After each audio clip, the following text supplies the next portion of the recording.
တရားကရှင်းရှင်းလေးပြောတယ်မဂ္ဂင်၈ပါးဆိုတဲ့အကျင့်တရားမဂ္ဂင်၈ပါးဆိုတာအပြင်မှာရှိတာမဟုတ်ဘူးကိုယ်စိတ်ထဲမှာရှိတာမဂ္ဂင်၈ပါးဆိုတာအကျဉ်းအပြင်မှတ်ခြင်းဟောအမှန်မြင်တာရဲ့အမှန်တွေးတာရဲ့အမှန်ပြောတာရဲ့အမှန်လုပ်တာရဲ့မှန်ကန်တဲ့အသက်မွေးမှုနဲ့ယက်တည်တာရဲ့မှန်ကန်စွာကြိုးစားတာရဲ့မှန်ကန်တဲ့တတိမှန်ကန်တဲ့စိတ်တည်ငြိမ်မှုဆိုအဲ့ဒီ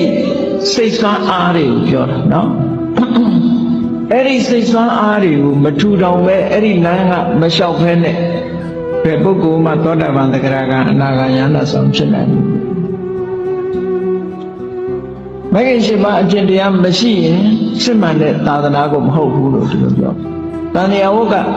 ဘယ်သူမှမလွတ်နိုင်ဘူးဒီလမ်းကြောင်းကတစ်ကြောင်းနဲ့ပဲရှိတယ်လို့မြတ်စွာဘုရားဟောပြီးအဲ့ဒီမှာသူ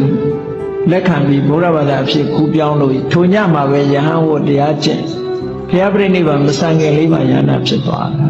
နောက်ဆုံးတစ်ပည့်လို့ခေါ်တယ်သူ့အတွက်မြတ်စွာဘုရားဟာဆယ်လတိတိယောဂမဖြစ်အောင်ထိန်းလိုက်တယ်အဲ့ဒါဘာနဲ့ထိန်းလို့ဆိုရင်ဟောဒီသန္တာဝိရိယဝိမာန်တစိတ်ဓာတ်ဆိုတဲ့ဒီစွမ်းအားတွေနဲ့ထိန်းတာလို့ပြော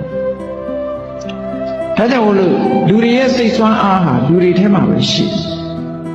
ဘာဖြစ်လို့ဒီစိတ်စွမ်းအားတွေက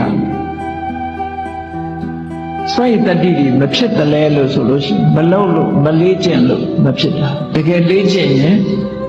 လောကီကိစ္စမပြောနဲ့လောကုတ္တရာကိစ္စတွေထီအောင်ဖြစ်လာနိုင်ပါလေလူတွေမှာဘာဖြစ်လဲဆိုရင်ဆန္ဒကမရှိကြဘူးလူတွေဆန္ဒရှိတာဘယ်ဘက်ကဆန္ဒရှိလောဘနဲ့တွဲတဲ့ဆန္ဒရှိတယ်ဒေါသနဲ့တွဲတဲ့ဆန္ဒရှိတယ်လူတွေမှာရှိတယ်အများစုမှာရှိတဲ့ဆန္ဒကအဲ့ဒါမှပစ္စည်းလိုချင်တယ်နော်ချမ်းသာခြင်းနဲ့ကြီးပွားခြင်းနဲ့ဆန္ဒကအဲ့ဒီဘက်မှာရှိအဲ့ဒီဘက်ရှိတဲ့ဆန္ဒကဒါလောကီဘက်ထိုက်တဲ့လောက်ကြီးပွားမှုတော့ရှိ